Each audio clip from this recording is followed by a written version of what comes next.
All right, nice little walk in the park this morning for Maddie. There's always two things we do at the park.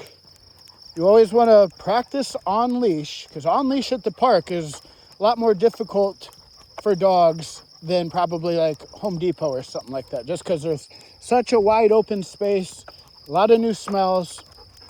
And again, I'm not forcing her to be by me. We're not like correcting her and saying heel if she's not by me.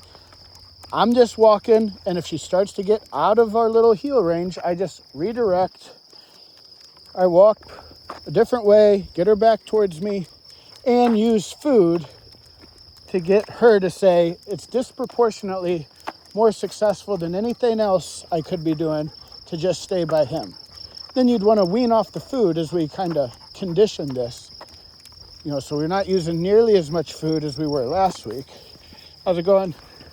Then, the other thing I like to do at the park is work off leash. So the concept here is the same off leash and on leash of, does Maddie even want to be by me without me forcing her to? So if we go off leash, where does she go? Does she say, oh, see you later, I can't wait to go smell? And if she does, I say, all right, see you later. It's not see me later, it's see you later. And then get her to say, hey, well, where you going? Get back here. And so the barometer you're judging everything through, the gauge would be, you're like a 30-foot circle around you. So if I can keep her inside like a 30-foot little bubble, that would be my cue of like, okay, we're still in there. If she's letting me get more than 30 feet away, then I gotta start working my recall. So if she would have got 30 feet away, so we'll say that tree is about 30 feet away. If she were to get that far away, then I would press the vibrate and call her back to me. But all of this is like the core concept of everything, of does Maddie even want to be by us? And are we saying, you have to be by us, get over here? Because as soon as we start getting needy with Maddie is when we start losing everything.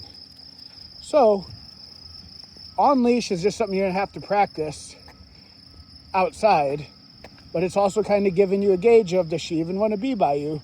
But the real gauge is off leash. It's like, hey, you got the whole park to go explore, all these smells. Do you want to be by me? And if she goes sniffs, I go this way. And if it's like, no, I'd rather sniff this, then I say, great opportunity for a recall. Maddie!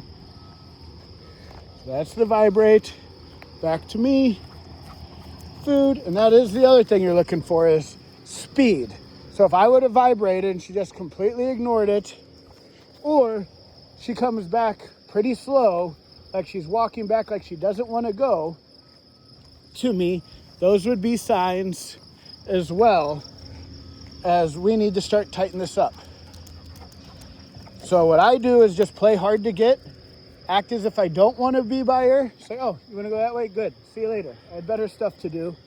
Pair myself with food and get her being more desperate with me. So I know we've went over this a bunch, but this is the glue that sticks it all together. This is what helps us at Busch Stadium and St. Louis and Home Depot, and this is what's gonna help you put everything together in the backyard or in the neighborhood. It's setting the dynamic of who wants to be by who more. And if it's like she wants to be by you more than you want her to be by you, that's when you're in there. And this is how I build it. It's how I build it with all dogs. And it's just the psychological dynamic of get her to want to be by me and let her explore. But at the same time, get her saying, okay, got to keep my eye on him. He keeps trying to get away, which is the opposite of me saying, you get back over here. You don't do this, you don't do that. But she's doing good. She loves her trips to the park.